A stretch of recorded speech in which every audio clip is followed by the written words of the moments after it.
So welcome to this panel of presentations.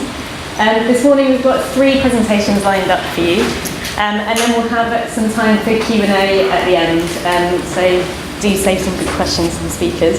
So first up we've got Mel Grant, who's Collections Development Librarian at the Wellcome, and her colleague Solomon Szekir-Papasavva, who is the Engagement Officer for the Wellcome's Art and Health Collections. And their presentation is titled Art and Health, Challenging the Norm. Morning everyone, thanks for coming. We don't need to introduce ourselves because it's been beautifully done for us. So I just wanted to say a tiny bit about what Wellcome Collection is. So we're a free museum and library based here in London.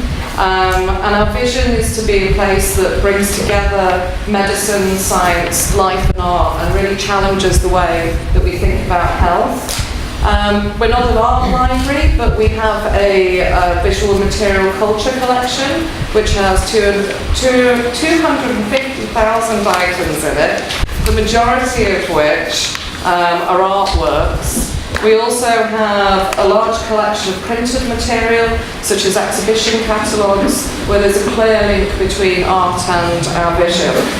So what we're here today to talk about is the Art and Health Initiative that Sol and I began working on almost 2 years ago now. And we're looking at some of the things that went really well and some of the things that didn't go quite so well. So to give you a little bit of context about that, initially the initiative was being worked on before Sol and I started on it. It had primarily been conceived as a project to catalogue and provide access to archives that we already had within our collections relating to art and health. But what was Wellcome Library underwent a really extensive restructure called Library Transformation. So it completely changed the way that we work, and Art and Health really became a testing ground for a lot of the ideas at the centre of that transformation, and it impacted on the scale and direction of the Art and Health Initiative. So after the transformation, Art and Health, rather than being archives focused, it became an initiative worked on by 3 interdisciplinary teams in the newly formed Collections and Research Department. So now there were 3 elements to the initiative. So there was collections development, which was led by myself. There was cataloguing of new acquisitions and 6 art and health related archives, which Sol's going to talk about in a moment. That was led by our new collections information team. And then research development, which was led by Sol. So Art and Health really gave us a place to start figuring out how we all work together as a department under this new structure. There was a much stronger emphasis on cross-team working, trying to avoid silos, encouraging growth of knowledge across all of our teams instead of relying on individuals in the way that we had done previously.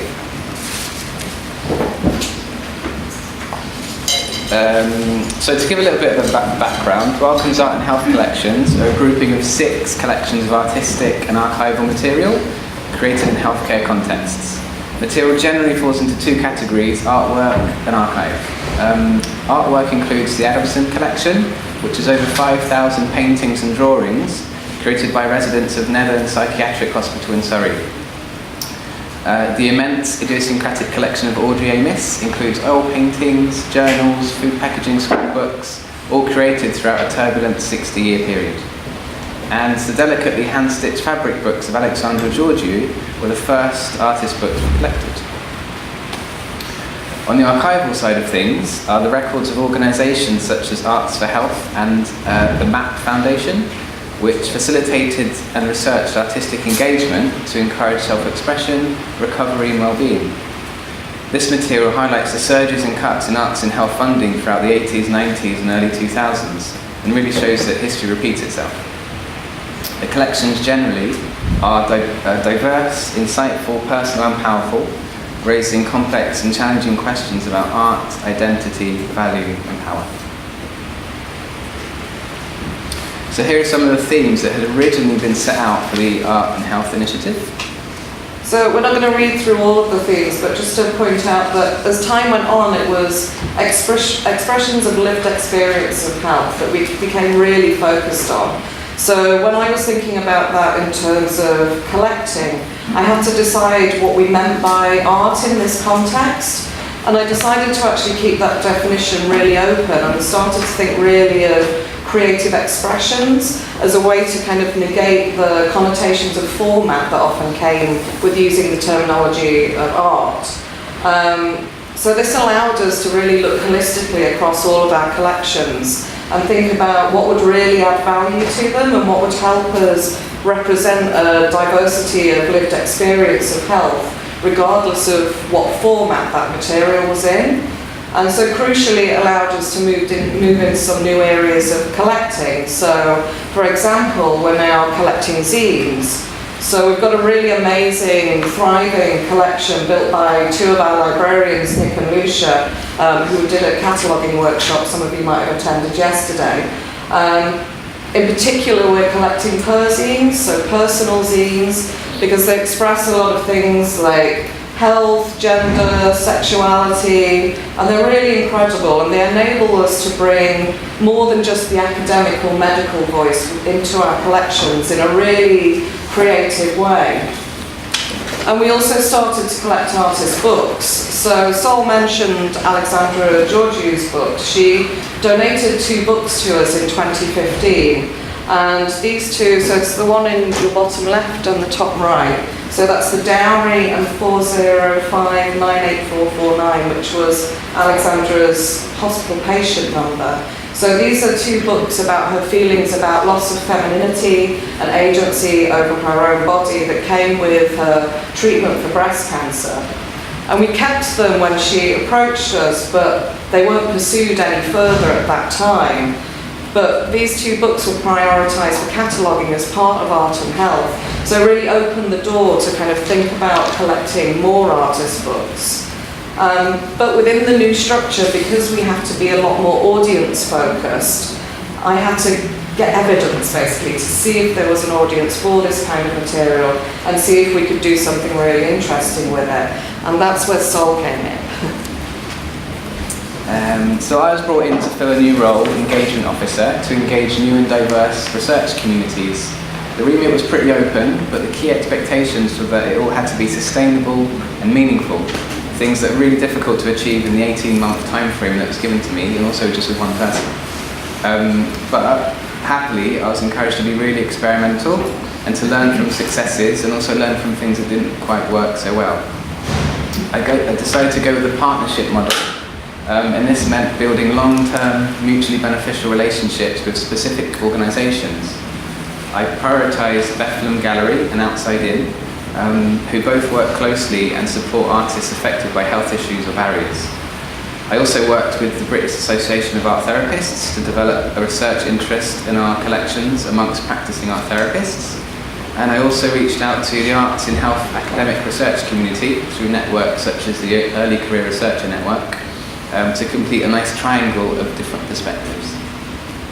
The idea is, if nurtured, these relationships should embed our collections in the activities of those organisations, encouraging trust and encouraging artists, art therapists and academics to naturally want to keep coming back and keep researching our stuff even if I wasn't there and there wasn't an initiative. The most exciting thing for me was a chance to work with artists, to bring them into a space not necessarily attuned to non-academic research, and to identify barriers and challenges to the way these collections were interpreted, generally to challenge the library's definition of research and researcher.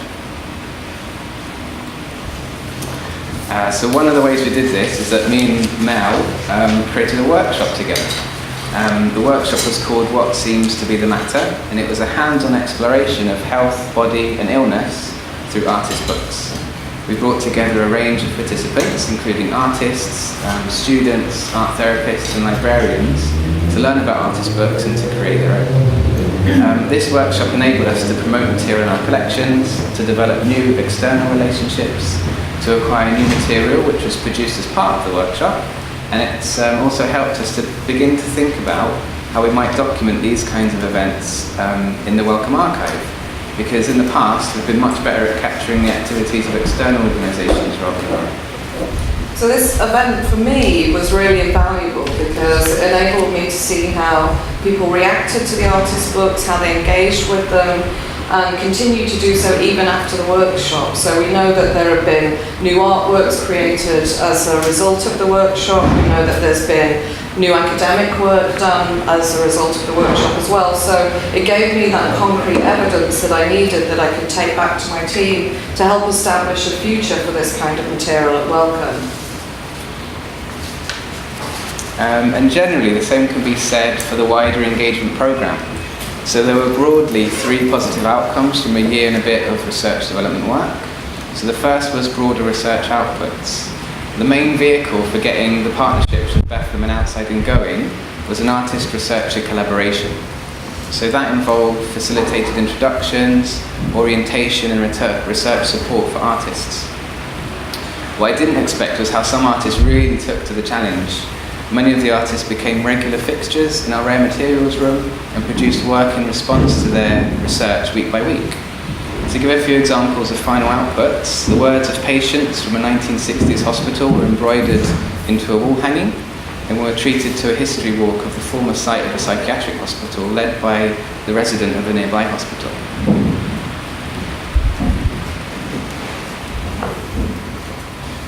Another of the outputs was new and diverse voices. A good example of this is a sequence of paintings which pioneer of art therapy Edward Adamson said was the perfect example of art therapy in action. So there's a few examples of that sequence along the top, which he collected in his art studio, which is on the site of the psychiatric hospital. And he said this sequence of work it charts the journey from chaos and darkness to light and recovery. One of our artists from Bethlehem, called Matthew, who'd done art therapy in hospitals himself, actually challenged this view. And there's a nice quote from him there. He said, "For me, this is the perfect example of the hospital experience. You paint bright, happy pictures of houses and apple trees to get out the door." So the really interesting thing for me was when I told these 2 perspectives to practicing art therapists, when we had a workshop for them looking at the same series of paintings, and the response was split. I don't have time to go into what the responses were, you'll have to read about it yourself, but it's on an article called Picturing Mental Health on the Wellcome Collection website if you want to check it out. And the third general positive outcome was inclusion and consultation. So as well as highlighting a range of barriers to accessing the library space and collections, we're also able to consult on a larger scale around specific issues. The Art, Power in the Asylum events explored some of the ethical issues surrounding art created in the asylum. These public discussions brought together artists, mental health service users, past and present, art therapists, academics, and museum and library professionals. Again, I don't have time to go into exactly what came out of it, and I don't want to give away the findings, but the consultations have had an impact on Wellcome's approach to how the Adamson collection and other similar collections are and will be catalogued. Really had a huge impact. That is free and accessible to read in May's edition of The Lancet Psychiatry, if you just look for Art, Power in the Asylum as well. So what we learned from the Adamson collection around consultation and around sensitivity is also going to inform how we deal with some of our other collections. This is one here. So we've recently acquired 30 paintings by the artist Brian Charnley, and also his supporting archive, which contains some really amazing material like his dream diaries. And Brian had schizophrenia, and his work is all about trying to express that internal experience and make it material for other people to see and understand it. But his work addresses some difficult themes, themes like suicide, and ultimately Brian took his own life. So the work we've done around Adamson really taught us a lot about using appropriate language, dealing with sensitive subjects, being really open about the decisions we make and the importance of telling people why we've made certain decisions. And there are also some really practical considerations that the Charnley acquisition has kind of surfaced. One is that we started an art and health initiative. We didn't actually have any storage space for paintings. So that probably should have been scoped out a little bit earlier. And that also had a knock-on impact for time, because solving a problem like we haven't got any space is doable, but it took a lot of time to do it. So it meant that we had to kind of pull back on our expectations for what we were actually going to achieve. And also because of the library transformation and completely restructuring the library, most of our workflows didn't work anymore because we completely changed. So every time we tried to do something, we had to look in really minute detail at the workflow for that activity and completely reshape it for a different kind of organisation. And I want to mention museum accreditation as well, because earlier this year, Wellcome decided to go for museum accreditation, and it was very short notice, and it was very drop everything, this is what we're doing. So that was completely out of our control, and Charnley, the acquisition of that, was really helping us think about putting together a strategy for collecting contemporary art, and this was kind of an example of how we wanted to think about that. But all that work had to grind to a halt while we all kind of down tools and shifted over to applying for museum accreditation. Another really interesting acquisition was this by the American artist Jordan Eagles. So the works we've acquired from Jordan are all about blood equality. So this is regulations around blood donation that discriminate against men who have sex with men by not allowing them to donate blood unless they've been celibate for a year in the States, and in the UK that goes down to 3 months. But really there's no medical reason for it, and it's part of the legacy of the HIV/AIDS crisis. But I mentioned this acquisition because it's a really good example of how we weren't prepared for all the copyright scenarios that would come with collecting contemporary art. So Jordan, for some of his work, had partnered with US health organisations that were really protective of their copyright. So it was very difficult negotiating with them, and our licensors, the language was difficult, there was a lot of differing interpretations between the organisations, and we really tried to accommodate that, but it meant relying heavily on our legal team, and this wasn't their priority. And it also highlighted that collections development weren't in line with the digitisation team when it came to our approach to copyright, and they take a much looser, risk-managed kind of approach. So anyway, we had these long, awful, protracted negotiations, and ultimately we gave up and we couldn't pursue it any further. But copyright has become quite a big, time-consuming thing for us, because we want our collections to be freely available online. So since transformation, as a matter of course, we ask for copyright license, but that hugely increases the time it takes to acquire contemporary work that's still in copyright. And it also speaks very much to needing those shared aims across teams, being aware of those dependencies that might not be within your control. And something else that really struck me is if we want to bring a diversity of voices into our collections, I'm not comfortable taking a license to an artist that might struggle to understand it and ask them to sign it. I want to find a more accessible, easier way to deal with this. And also it will save me a lot of time. So although it does take a lot of time to tackle all of these things, it will also help us move from being reactive to proactive when it comes to collecting. So at the moment we get offered so much, we're often in a position where we're just dealing with the things that we're offered, and we're not necessarily pursuing the things that we really want. So we've learned from this with art and health, and with our next focus area we're going to take a completely different approach. So on the next focus area, collections development are going to lead as a team rather than having one person that's leading, and we're going to spend a whole week together where that's all we do for that week. And then the next time we come together, which will be 3 months later, we'll again spend a whole week together where that's all we do. So we make sure there's really focused time. So this is us in our first week of our new focus area, which is assisted reproductive technologies. And we're working collaboratively, you can never quite say that, across Wellcome. We've got representatives from 3 other teams, and we really want to maximise not only our impact on the collections, but also our impact on research outside of the trust. And we can set tasks for each other to do individually between each of these weeks that we spend together. And after doing the first one, I can say we learned a huge amount. We all really enjoyed it. We did use way too many post-it notes, and we also ate way too much cake. But it was really good fun, and we really enjoyed it.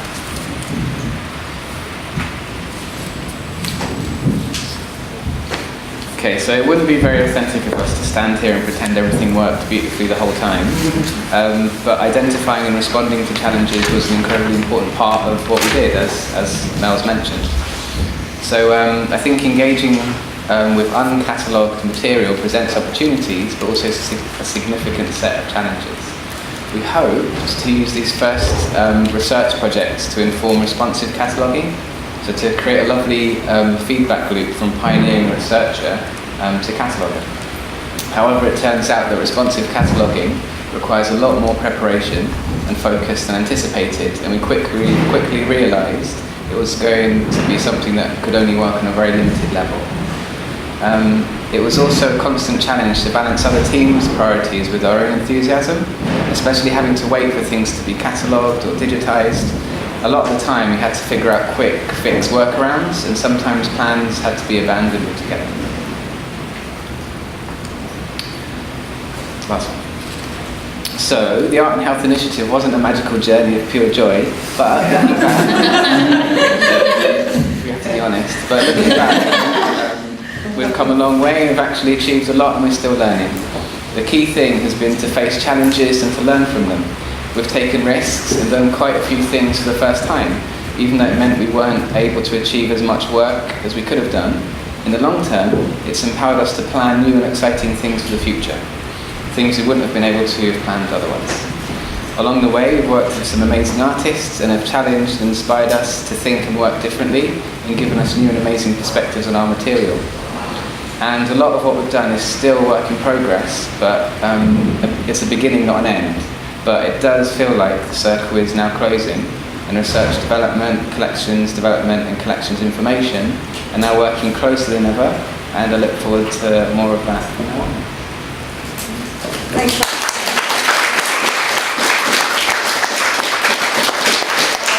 Thank you so much for a fascinating and candid presentation. Thank you. I'm Jessa and this is Laura. So Laura's going to talk about Paratext magazine and how it circulates and how it's been catalogued in higher education libraries. And then I'll talk about paperwork, the ethics of care, and particularly in relation to ethical acquisitioning, how our libraries can support independent publishing. Okay. Hi everyone. Paratext is a print and online poetry publishing experiment that was established by myself and my partner Angus Sinclair in 2014. We wanted to produce a more conceptual format for a poetry publication that could offer a space for intermedial cross-disciplinary works that expanded beyond the printed page.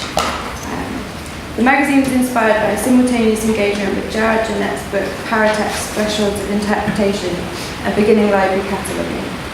Getting to grips with the structural principles of both led us to deconstruct the printed object, to make something that prompted a more creative interaction with the book form. Issue 5 was launched in June 2018 and we're now open for submissions for issue 6. Paratext ultimately aims to put space between poetic texts and their paratextual framework, moving any influence prior to reading away from the poem itself. The magazine is risograph printed twice a year in an edition of 80. We strip the poems of everything but an index number, and they're unbound and contained within an archival style envelope. A corresponding website presents an index of contributors and their self-selected paratextual content. The split between print and online formats becomes a liminal zone to experiment with how poetic texts are presented, read and interpreted. The website in itself has become a really generative environment. For example, some contributors have used it as a space to translate or extend the print work through new media such as dance, maps or video, or create evolving versions of a text, or just hyperlink to a wider framework of influence. Historically, the paratext served to designate responsibility for the production and ownership of a text and was controlled by an editor or publisher.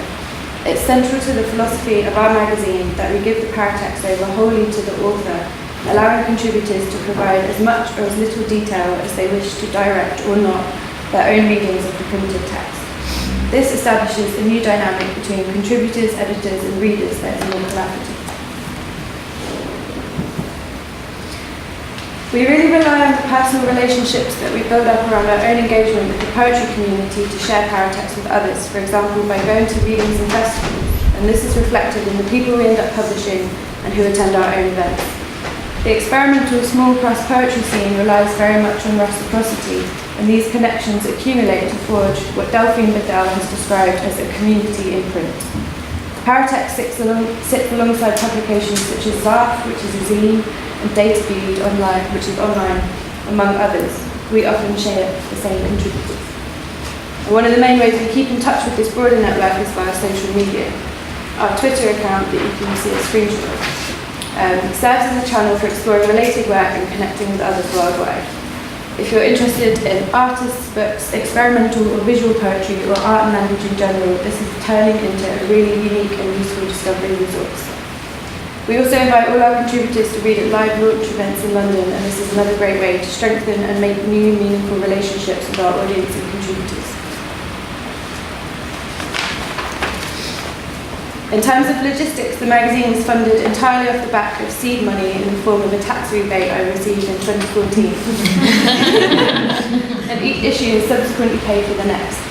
While we outsourced the Rhizo printing to keep costs down, me and Angus, who's in the picture, collate the magazine ourselves. That's our collation pie. We number and blind stamp the envelopes, and we design the website. We do this and edit the magazine in our own time and for free, and in order to make the magazine affordable, we currently don't pay contributors. It costs £6.50 to buy. This fits with the expectations of other similar poetry magazines, as mentioned earlier, who also do not have any external funding and do this as a labour of love. The map on the slide shows the countries we have posted paratext to around the world. 40% of all copies to date have been bought via our website, 15% gifted to contributors, and 36% have been sold in person. We also stock copies in various libraries, including the Bodleian, Goldmiths, National Poetry Library, UAL, and UCL. All of these, except the Poetry Library, are part of large academic institutions and make up our only public holdings, as we've now sold out every issue except number 5. Since we don't have a mailing list and don't offer a subscription, we rely on the personal engagement and enthusiasms of library workers to keep track of our unpredictable publishing schedule. For that reason, only 2 libraries stock every single copy of paratext to date, and this is largely down to personal friendships.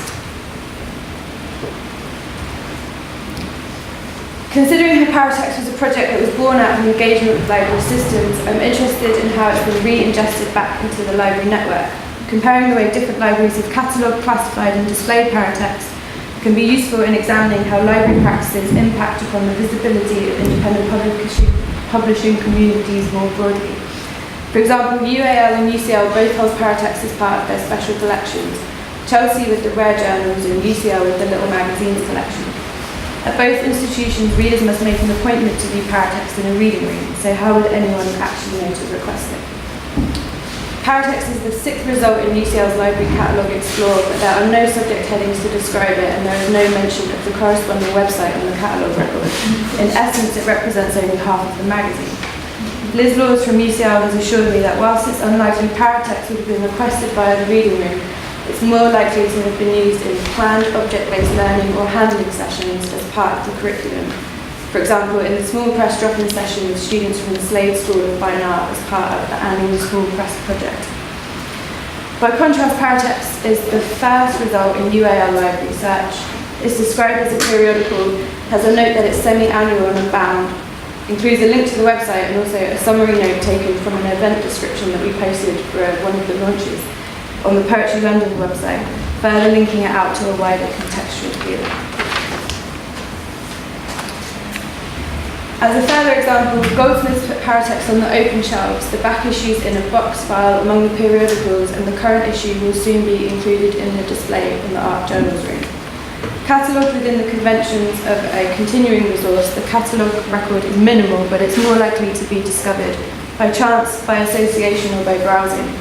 It's interesting to note the different terminology applied to paratexts across all three institutions, including serial, rare journal, little magazine, periodical, art journal, and small press material. Such slippery vocabulary can determine its identity in terms of its location within the library, whether art or literature, main or special collections, and its treatment, for example, the extent of its cataloguing, processing, or labelling.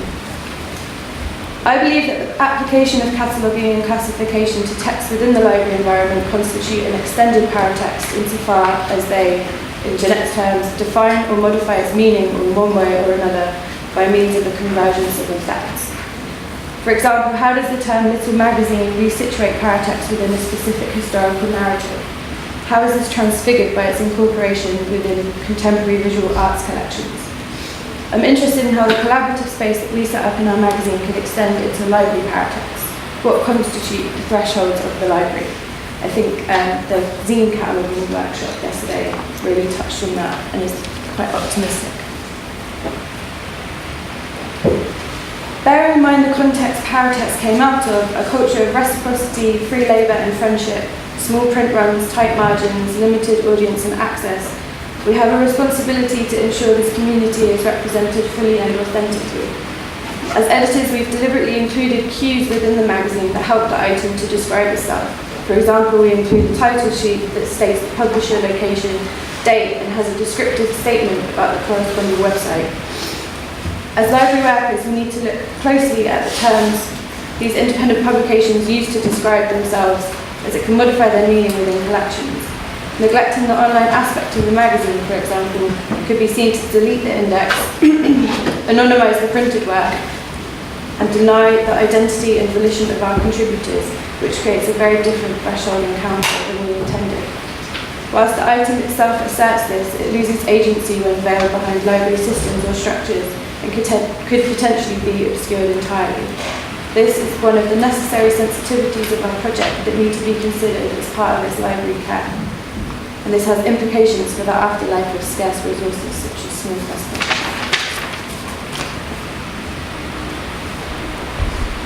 Whilst the catalogue record is one area where the complexity of projects like paratext could be made more visible to users, it's also necessary to proactively facilitate engagement through object handling sessions, as at UCL, to draw out its idiosyncrasies and expand and articulate the territories of art, independent publishing more broadly. Comparable arguments have been made around artists' books and how they can help illuminate other areas of collections. Experimental poetry publishing exists within what Joanna Drucker has described as the zone of activity at the intersection of artists' books, graphic design, conceptual art, and performance. Independent publishing communities therefore thrive in relations, often existing on the fringes of various genres and practices. As library workers, we should be mindful of the effect the framing conditions of the library have on the discovery, accessibility and interpretation of independently published materials and the voices fostered therein. Jessa will talk about this more in relation to paperback.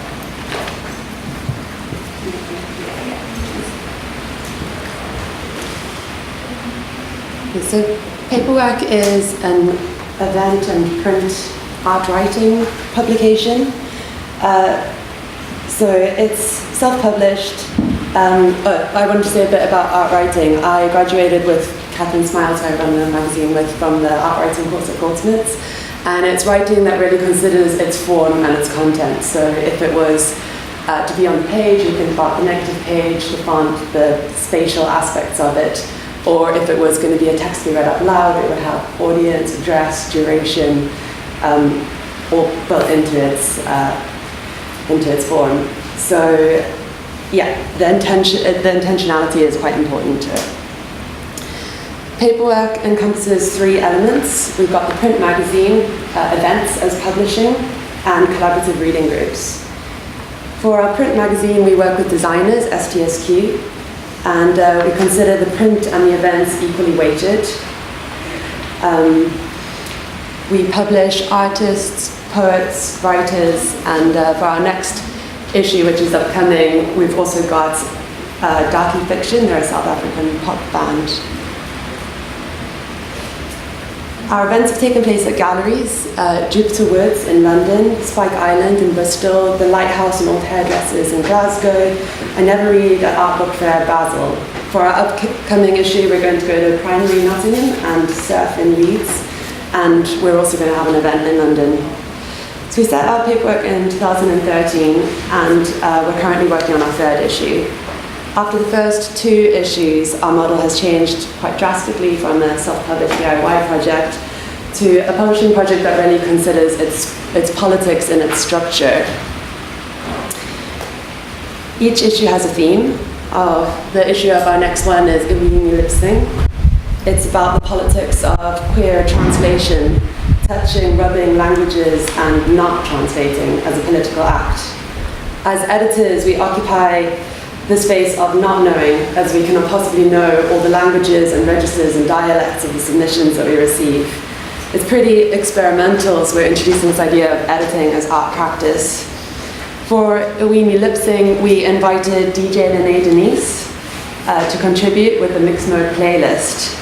And her practice incorporates DJ scholarship, and she uses music not for entertainment, but as a subversive device speaking to social injustices. We're a women-led feminist team, and friendship is really important to paperwork. So the team kind of shifts around so that we have capacity to keep on going and don't burn out. And for this issue, I'm working with Catherine Smiles, who's a good friend of mine, and we're housemates. The ethos of friendship shoots through paperwork and how we speak to each other, how we split work, how we support each other, as well as how we engage with artists, writers, galleries, printers, and designers, and everyone really that we work with. Care forms our practical operating as well as our conceptual underpinning. So, for example, we want to address the underrepresentation of certain groups in publishing, wanting to publish women, people of color, artists with disability, queer. And we recognize that in order to facilitate contributions from these groups, they need to be paid, because people from these groups don't have the privilege of working for free. So for that, we're hugely dependent on Arts Council funding, and we also got some funding from Goldmiths for this issue so that we can pay the people that we work with. Again, in the spirit of care, we realize that submissions need to be paid but also open. So open call is really important for how we operate. We do a kind of mix of commission and open call. In this way, we can publish more established artists along with emerging artists. So for Iwini Lipsing, we received over 60 submissions, and we've made a selection, and they're going to be different artists for the print magazine and different artists for the events. And we'll be working with 18 artists on total. Our editorial process requires working really closely with artists. So we initiate these conversations around the work, and we go back and forth, kind of sometimes it's by email or Skype, or we'll meet up in a library and have a coffee.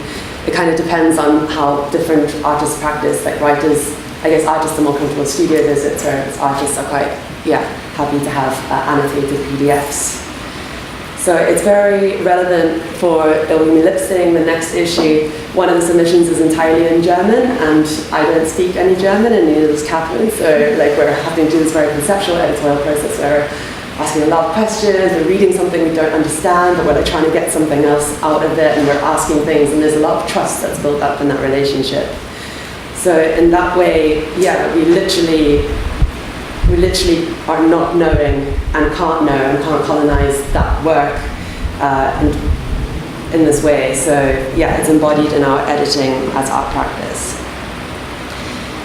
We also offer feedback to submissions that felt important but were not quite developed enough for the publication. So for example, for this issue we had a curator that submitted a really personal piece of writing which was very new for her practice, and it was about being queer, and we really want to nurture those practices and recognize that they're important and we need more of them. So we're able to kind of to speak to her and work with her, although not for the issue. So our ethics of friendship and care extends to artist fees, open call, feedback to submissions, and editorial support. After the recent Radical Open Access Conference, which was in June this year, and it had the theme, the ethics of care, I was thinking about how this ethics of care that self-published projects expound, how this can be applied by art libraries to independent publishers. Like how can libraries show these feminist principles of care and support and nurture independent publishing communities, especially in relation to acquisition, processing, circulation, discoverability, and accessibility. So I am speaking from the perspective of being in like two mega institutional academic libraries, Goldmiths and CSM, so I will be addressing that perspective more, particularly in relation to the barriers with acquisitioning. So if you're a big institution, acquisitioning with care means buying our publications from us, either from our websites, like Paperwork, Paratext, or from DIY publishing fairs. So we really need the money, care, and support. Paperwork is stocked at ICA and taped and foils and tender books, for example, and most of these stockers take a really large cut, like up to 40% of the sales. So if we sell the magazine for £8, we only receive £4.80 for each issue. So these large institutions are not really geared for us. Like Tate has a monthly turnover of £83,000 per month, and we're like asking for our £83 from the 15 copies that they've sold. So we lose money selling through these institutions, like either 40% they cut or 100% if they just don't pay us. So buying from us sounds easy enough, but from the perspective of a library worker, it isn't. Like we need cash in our hands to go to zine fairs so we can buy these things. And often how this ends up is like library staff have to pay out of their own pockets and get paid back or not get paid back in however long it might take. This puts us in a really precarious position. It's also pretty unethical as low-wage or part-time staff can't participate because putting the collection above their own groceries and rent is not really fair. It's a massive oversight because, institutions like UAL and Goldmiths, a lot of their staff are participating in these communities and really active in these communities. Like, I often go to fairs and launches and openings, and I think if I was able to add to the collection, they would have some really unique and interesting publications. But there's nothing in place to facilitate that. And like that's not even mentioning that I'm a library assistant, so I wouldn't go near acquisitions anyway.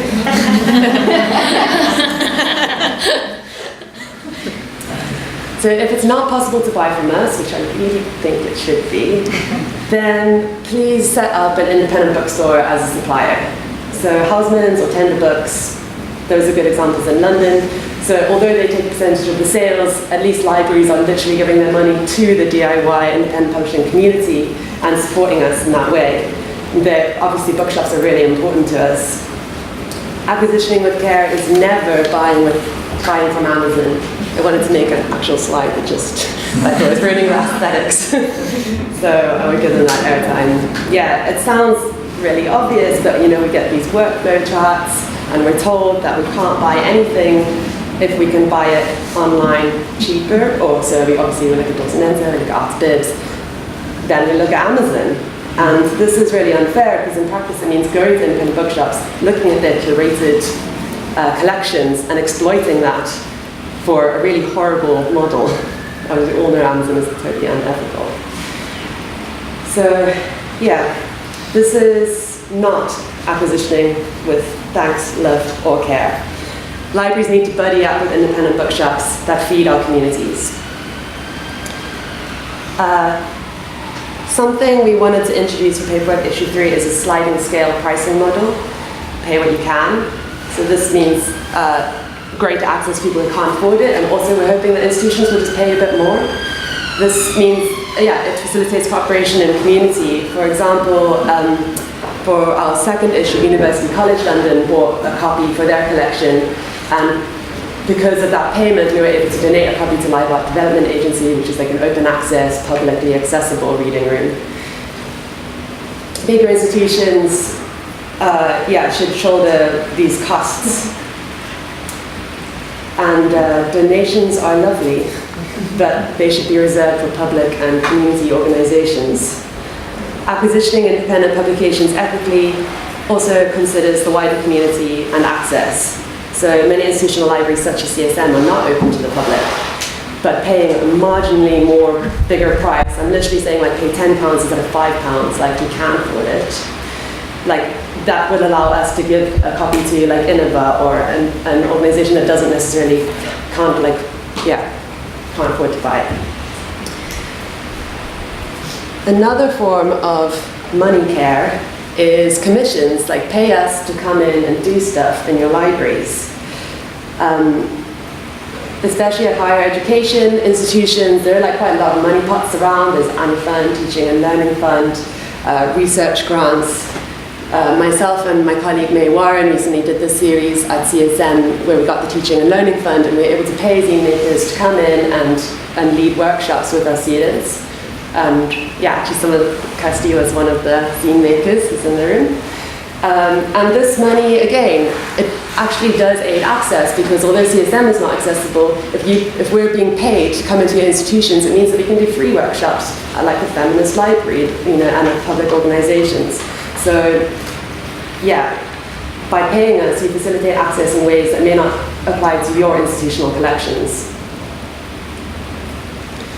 Ethical acquisitioning should be embedded within our library procedures and workflows. If we're bound to adhere to London University's purchasing consortium contracts, then ethical acquisitioning needs to be embedded in these strategies too. As big institutions, we're spending a lot relative to the independent community, and that money is needed for us to thrive. So I'm doing like this us big institution, but also small.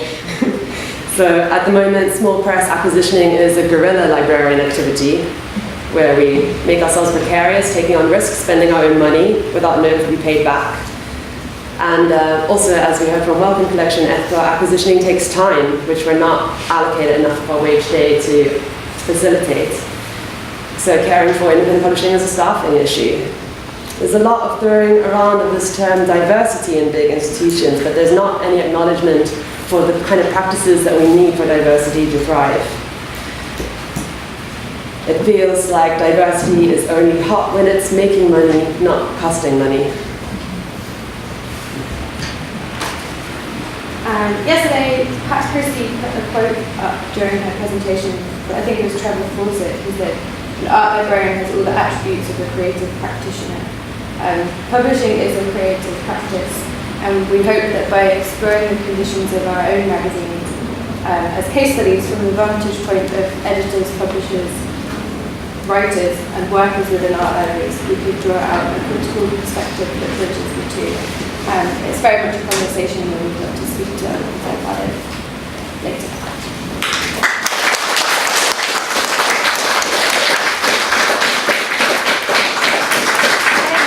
Thank you both of you. Again, really interesting, and also the unique perspectives that you have to talk about these things. Okay, so now we have our final speaker, Kirsty Fife, who is Curator of Library and Archives and the National Science and Media Museum.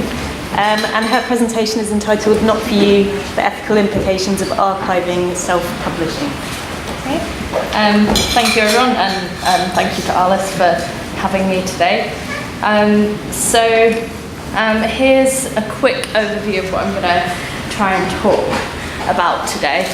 So I'm going to start by situating myself in relation to what I'll be speaking about today, because I have quite a few different personal, professional, activist hats that sort of inform this talk. I'm going to talk about zines as historical records and the value of the content of zines. I'm going to look at zine makers as marginalised subjects, and then go on to look at organisational context for collecting zines, ethics in zine collections, some recommendations, and final conclusions. So this presentation was actually done as part of my MA research at UCL. So I studied archives and records management and graduated about 5 years ago. And the sort of questions in that study have continually informed my practice as a heritage professional as well. So I thought it would be a good idea to sort of bring this set of questions and context into this space. So to start off, to introduce myself more broadly. So as the first slide shows, I'm currently working as Curator of Library and Archives at the National Science and Media Museum. wearing in one of those jobs where I'm supposed to simultaneously be a librarian, an archivist and a curator at the same time. So I'm an archivist by qualification, not a librarian, so it's been nice coming and immersing myself in art librarianship rather than archive sector conferences for the last couple of days. Not to say that they're bad, they're good too. So I'm also outside of work and sort of sometimes inside work as well. A cultural organiser, activist and zine maker based in Leeds. So I've made zines for about 7-8 years now, and my zines are very personal zines which explore intersections of identity, my identity specifically, so intersections of queerness, fatness, class, disability, and also DIY cultures. I also organise events regularly, and for 2, maybe 3, if the next one happens, years, I ran Weirdo Zine Fest, which was a zine fest specifically centering cultural production by radical and marginalised communities. And in my cultural organising work, I often also work in partnership with archive, library and museum services to deliver programming around radical histories, DIY cultures, queer histories. So I often sort of move in between a lot of these spaces between activist DIY cultures and then acting as a zine maker in those spaces, and then also managing zine collections. And in October, I've also luckily been funded to do a PhD looking at creative methods for documenting and archiving current UK-based DIY music subcultures. So before I start the presentation proper, I'll just start by introducing zines to anyone who's not already familiar with them. I mean, we've had lots of presentations about zines, so this is maybe not something I need to dwell on. Zines are self-published booklets or magazines, which can be made about absolutely anything at all. Zine making has origins in a number of different cultures and practices that include fandom, scrapbooking, radical pamphlet making, and since the origins of what were initially titled sort of fanzines, fan magazines in science fiction fandom, the medium's then been adopted by a lot of different diverse communities, including punks, feminists, queer subcultures, anarchists, football fans, and many others. So the sort of crucial thing about zines is also that they're identified by a DIY or do-it-yourself ethos, which is in its very nature anti-professionalism and the assumption that you have to be technically skilled in art or design or writing to publish something. Although I do manage zines in my current workplace, this presentation particularly is coming from the place of the sort of origins of my study, which was the experience of being a zine maker who had their zines archived in a number of different contexts, and then I started qualifying to being an archivist and wanted to find a way through research to reflect on experiences that I've had and other people have had of zines being archived without my consent, of zines being described in words and with subject tags that actually offended me in some cases. So I could probably come back and do an entirely different presentation, which is about my experiences as an archivist trying to collect zines, but it will probably be 25 minutes of just me moaning about trying to get zines through curatorial collecting boards. So I'll save that one. So from this position of being sort of an emerging professional at that point in time and a cultural producer, I thought that there was more work that needed to be done to develop methods of archival practice that engaged with the politics of the originating communities and cultures that produce zines. Got another bit to say. I did a literature review. I also did 3 case studies with collecting organisations in very different contexts, and I concluded my study with recommendations for good practice, and also concluded by saying you can't possibly write good practice for zines in 15,000 words, so it was something that I'll be picking up as part of my future PhD research as well. So at the point of doing this study, I think groups like UK zine librarians and practice in the UK was very much still emerging, and we were just starting to ask these questions. So it's been really nice to be here yesterday and today and see a lot of good practice and a lot of these conversations coming out of these collaborations between community groups and institutions. So just to start off with, why are zines valuable as historical records? Why are we all so interested in collecting them? So zines for me, particularly looking at personal zines or per-zines, diary-based zines, they share a lot of commonalities with other types of archival records and personal archives, particularly including diaries, journals, and then other forms of historical self-publishing, like, for instance, radical pamphlets. So zines illustrate the way in which individual subjects have experienced events, time periods, and passages of life. So Sue McCamish conceives of record keeping as a kind of witnessing, and that to me is what per-zine making is. So as she says, on a personal level, it's a way of evidencing and memorialising our lives, our existence, our activities and experiences, our relationships with others, our identity, our place in the world. And whilst zines might be made by one person, they also become allegorical and they can represent a wider group of people's experience of the world.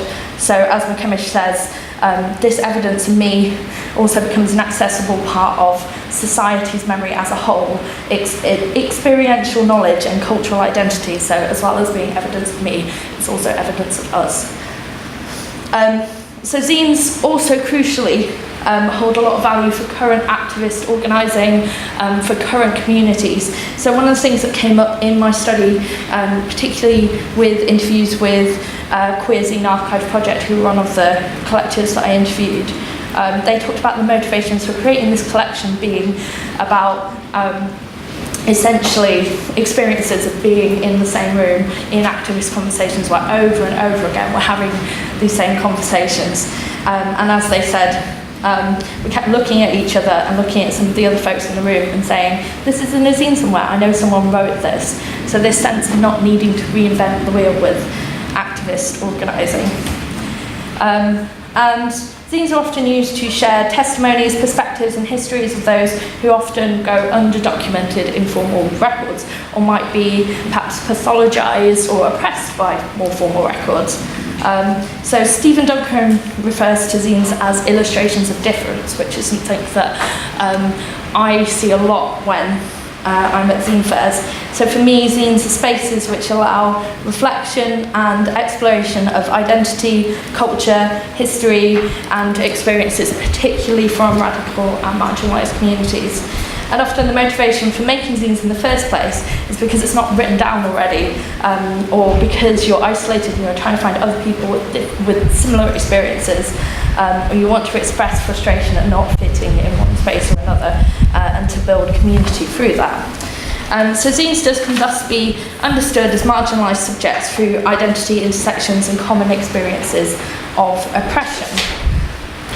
So my study identified 3 broad categories of organisations collecting zines. And I think we can complicate these as well, but you probably can't complicate them that much in 15,000 words. I identified institutions, so large organisations collecting, sometimes which might be very embedded in the zine community, and others which might be more distant. So my case study in this, the context of this study was the British Library, who have a long established small press and zine collection. And then I identified community-led or autonomous organisations. So these might be, in the case of the study, it was Salford Zine Library, but spaces that are often without any funding at all, particularly institutional funding, might not have any involvement from professionally qualified librarians or archivists, might not have a permanent home, all of these intersections which inform their practice. And then finally I identified digital projects, which was something that's emerging. So my case study in this case was Queer Zine Archive Project, which is based in America and is a physical space as well, but predominantly exists as a digitised resource of queer zine queer zines from many years. So I conducted interviews with each of these organisations as a way of capturing the difference between these contexts and the way in which institutional contexts affected relationships with zine communities. So I also looked at how zines are used as a tool in heritage, because I think as institutions we interact with zines in different ways. So as a curator and archivist, I collect zines because they're valuable as primary source material and for their records as objects, as art. They also function as a tool for learning and are often used to improve participation and literacy. And they can be used as part of collecting and documentation projects as well. So, for example, later this year I'm working with Mesmac and West Yorkshire Archive Services as part of a queer oral history project they're doing, and we're using zines to get people to write down their own stories. So it's about, again, using zines as a tool to capture experiences that aren't formally documented. And they can also be exhibited and displayed as part of exhibitions and events as well. So the next few slides are summaries of some of the key findings from the study.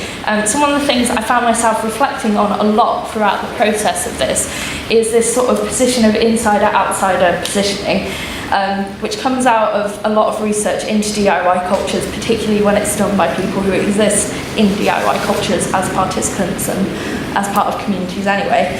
So I think it's really easy to look at this this sort of research as being about, you know, you have institutions here and you have communities here, and never the two shall mix. But obviously, and just at this conference, we've seen there are quite a lot of zine makers employed in libraries and archives, because generally we love libraries, and there's a lot of sort of foundational connections there, I think.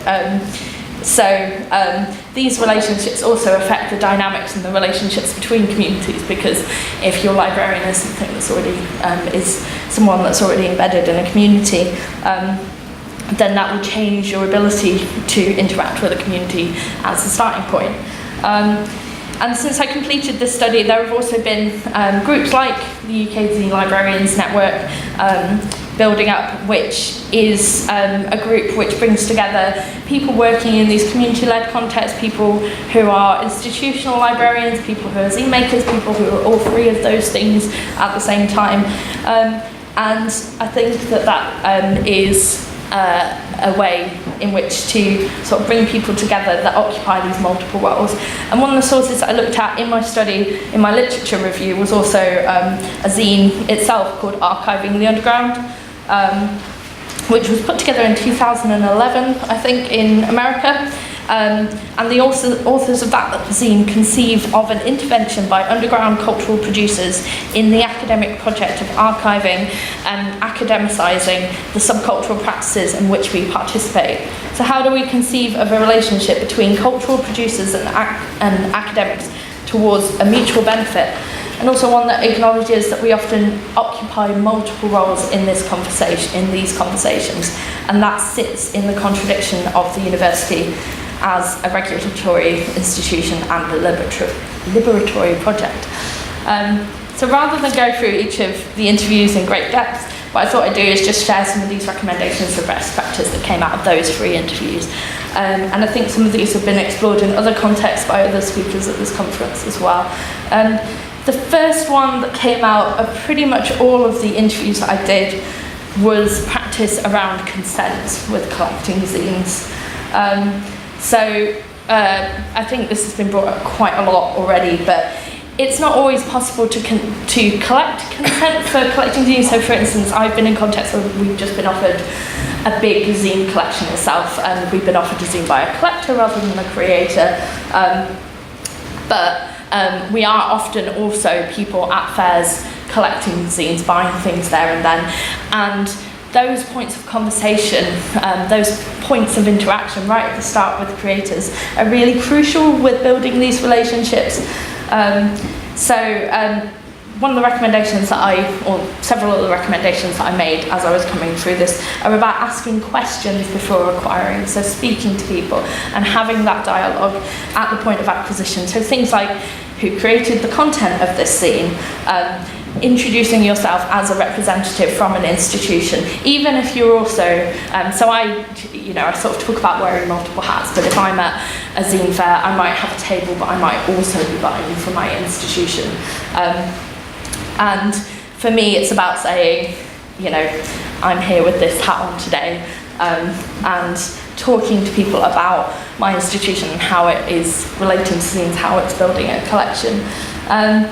I think one crucial thing that came out was about hearing and respecting no's and dissent from creator communities. So I'm a zine maker that does like to see my zines in library collections. I understand the value of them, I understand the value of archive and library services, but there are other people who very much don't want their zines kept in institutional context, and understanding and respecting that position is really crucial. And also understanding as well that sometimes we might make a zine that in 5 years' time we might not want publicly available again, so thinking about the way in which zines are made and how sometimes at the point of creation a zine is something you want circulating in the world, but 5 years later your identity's changed, your position's changed, you might not want to exist in vaults for permanent preservation. Things like consent forms. So this is, I believe this screenshot is taken, I think it's either Edinburgh or Glasgow Zine Library, who have a consent form that talks about anonymity, about creating creators. So if you're donating a zine, whether you created it, whether you got the copyright for it, and it's just a basic sort of Google form, but it allows them to have these conversations and check in with people at the point of acquisition. And crucially, it allows for people to be anonymous. So a lot of people use pseudonyms. Other people might make zines entirely anonymously and might not want to be named as authors, even if they come to you directly with a copy of the zine. And access levels was something that came up of this. Now, this came out particularly in the context of looking at, so I interviewed the Women's Library and Queer Zine Archive Project, and particularly the context of collecting incredibly personal queer zines that people might, again, not have intended to circulate widely in the public sphere. So the next recommendations that came out were around community engagement. And in the context of my postgrad research, at this point in time, the Women's Library building in East London had just closed. It was in that sort of year between it closing and reopening at LSE. And one of the things that came out of it, out of those conversations, were, I guess, a sense of uncertainty about how their relationship would work with zine communities in the future, because the way I first came into contact with zines, for instance, was via a zine fair at the Women's Library. So giving free space to creators to, and whether that's physical space or whether that's programme space to do things, so allowing free use of your space to communities.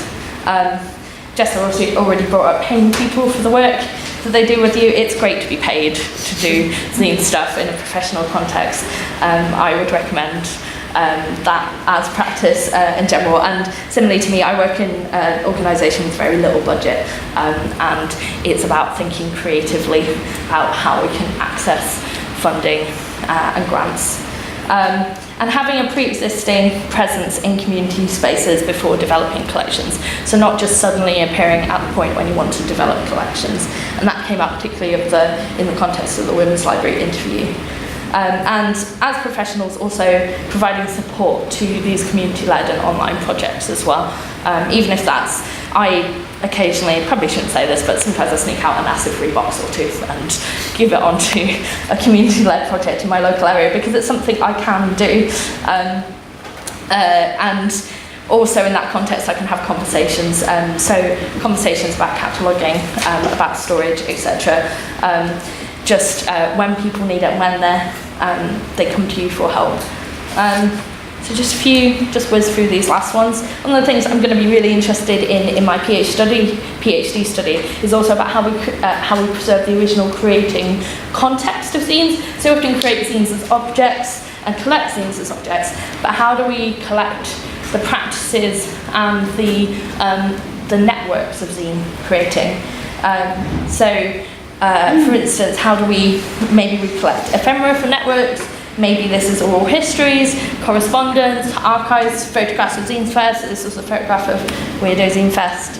And access models which also reflect and respect the original modes of circulation came into this. So the context in which zines are created and the way they are circulated within the world is so crucial to their practice. And I don't have an easy answer for this, but what are there ways to to essentially embed those contexts within our own institutional context? That's more a question.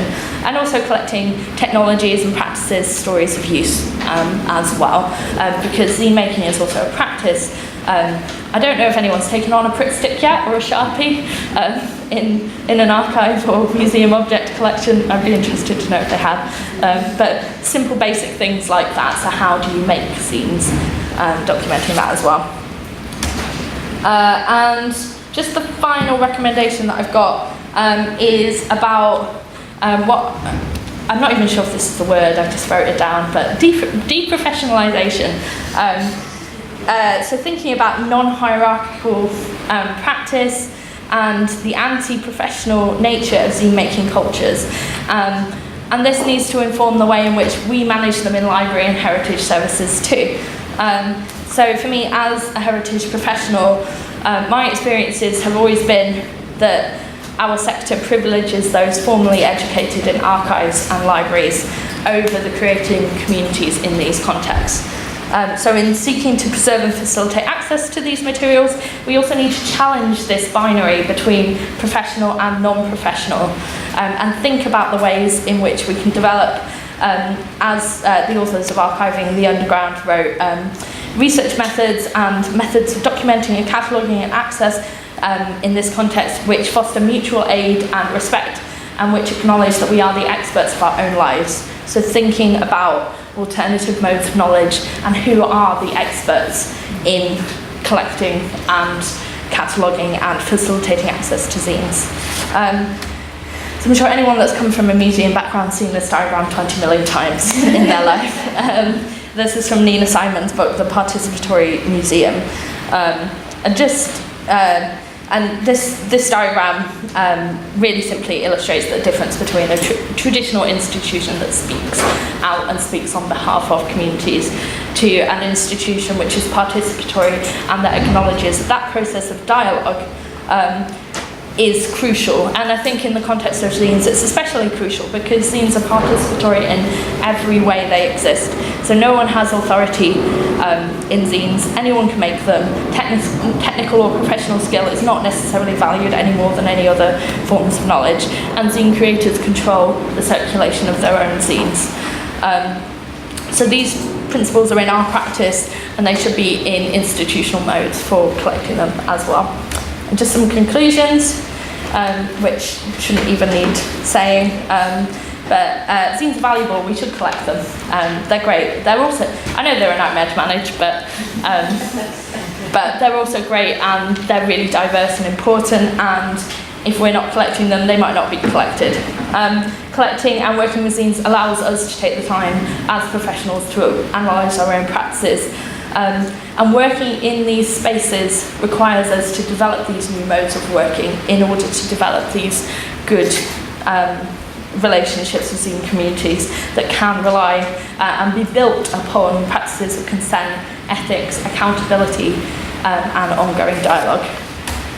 There's a bunch of references that no one reads.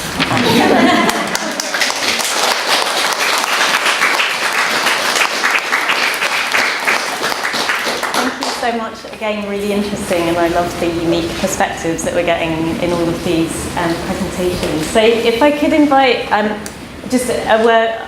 was reading the wrong start time for the session, so we are slightly over where we should be, but we still have a few minutes for questions. So if I could invite the speakers just to come up to the front.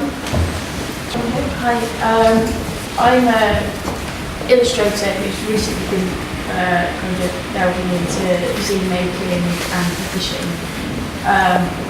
I'm just interested in, like, as practitioners and working in a library environment, how do you distinguish from, I mean, you touched on this slightly, how do you distinguish from art books and zines when you're like cataloguing?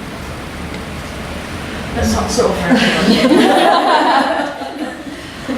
We treat ours very differently.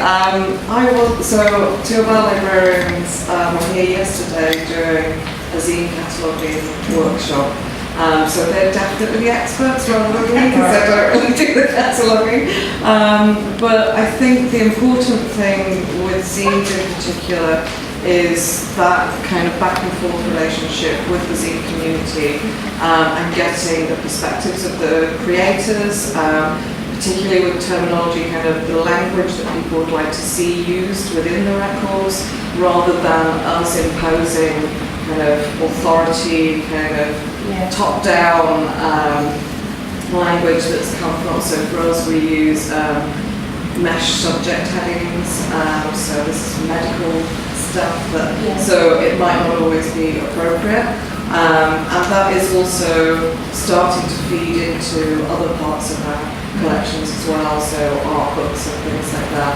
And particularly over the past couple of years, we've really been interrogating the language a lot more. I think that that's really, really crucial, and that it shouldn't just necessarily be about us deciding what that should be. We need to talk to other people. I don't know if anyone else has anything to add on that, maybe Kirsty. This comes up in the context of zine fairs a lot, and the sort of hard line seems to be if it's less than £3, it's probably a zine. I don't think that's actually necessarily the case, but I think it's maybe these sort of methods of making, perhaps. There's a lot of overlap as well, and a certain amount of people would talk about their zines as both artist books and zines, so I don't think it's necessarily something which has a sort of hard line, essentially. There are some people that make zines that they would very decisively not describe as artist books, and vice versa as well. Yeah, I guess it's like that kind of politics of how it circulates and what its intention is, for me, is the thing where an artist book, won't be, some zines that are coming out for free and things, so I think it has to do with like the kind of like ethics of its making. I found a lot with comics in particular as well. There's a really grey area between what's a comic and what's a zine. But again, if we go to fairs and we collect directly from the creators, we can ask them. So that's very helpful. Do you have another? Yeah. In the workshop yesterday, the idea, and today has been brought up, the idea of how people want catalogue records to be, and you mentioned that you've had one's catalogue. But Laura, I wanted to ask, for the Goldsmiths record for Paratext, did either you or Angus create that record? No. Oh, just somebody else? Yeah. Okay, so what do you think about this record, that you could go into the system and change? I deliberately didn't intervene in the record before this presentation because I wanted it to be like an objective comparison, but I am tempted to intervene now because I want to add the website in. Obviously, I would maybe give it some subject headings, link it out a bit better, give it more of a context. The magazine also has an ISSN, which I am not comfortable with, but I lost that argument. So it's also listed on Suncat and things like that as well, but it's listed so variously, and it's quite bewildering. But I would like to change it. Kirsty, did you say you have your own things in your own collection, so you've catalogued your own stuff? I actually have a boundary where wherever I work I don't have any things in that collection, so that's not yet happening to me, but maybe I might as my work in an organisation. I think we can just do one more quick question.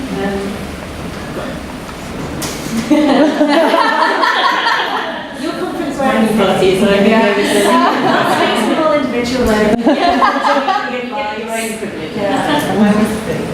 Will any of you be approaching HMRC for future texts considering? Will any of you consider approaching HMRC for more funding? For more funding? After your tax rebate constraint. Oh. I really loved that bit. I hope they know that there's like cost in this great publishing. Well, you can't conjure money from anywhere else when it falls in your lap like that. It's 100%. I just got a tattoo with my tattoo done. Do you have plans to pursue more funding sources? We have considered applying for Arts Council funding because we would like to be able to pay our contributors, and we'd also like to be able to go take it out to other places a bit more, like not just have a London launch, like put on launches elsewhere as well to broaden the connections that we have here. All right, well, that was fantastic. Thank you so much, all of you. Really, really